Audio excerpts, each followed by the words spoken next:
La dette privée est un levier efficace.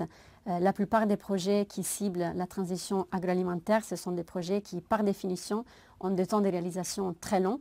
Et donc, dans ces contextes, la dette privée peut s'adapter en proposant des solutions de remboursement long où le capital est remboursé à un seul versement à son échéance. En plus, en étant gérant des dettes privées, on peut vraiment accompagner les entreprises, les orienter, les piloter vers des choix d'investissement plus responsables et plus durables.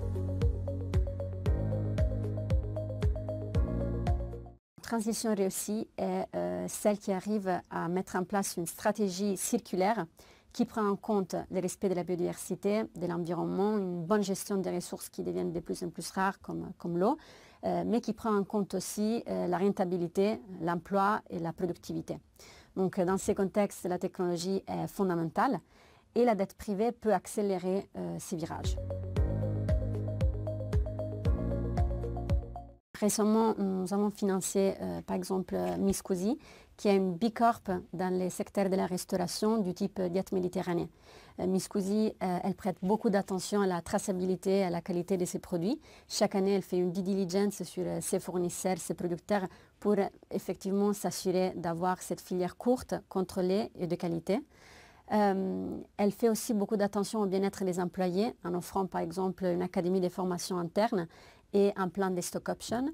Et dans ces cas, Amundi a financé l'ouverture des nouveaux restaurants en Italie et en Europe pour promouvoir la diète méditerranée qui d'ailleurs est inscrite au patrimoine culturel immatériel de l'UNESCO.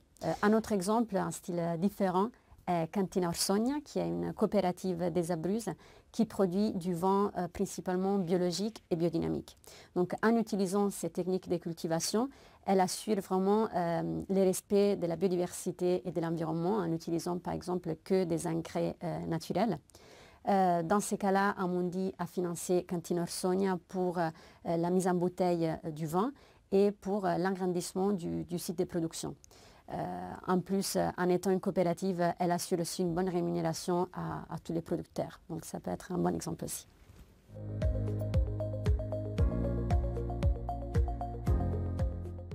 Il y a plusieurs défis où la finance a un rôle à jouer. Nous avons devant les yeux les changements climatiques et la sécheresse en particulier. Si on regarde l'arc alpin italien, cet hiver, on a eu les 53% en moins de neige. Et si on regarde aussi des rivières comme l'Epo, on a aujourd'hui un déficit du 61%.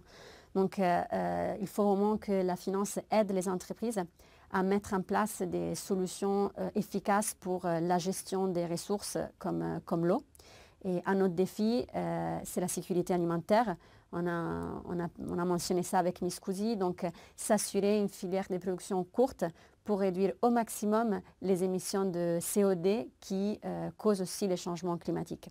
Ce sont que des exemples parce qu'on pourrait mentionner aussi des défis comme respecter la biodiversité ou le bien-être animal. Dans ce contexte, la finance, du coup, a son rôle à jouer et peut vraiment permettre aux entreprises d'aborder ces problèmes et de chercher des solutions adaptées.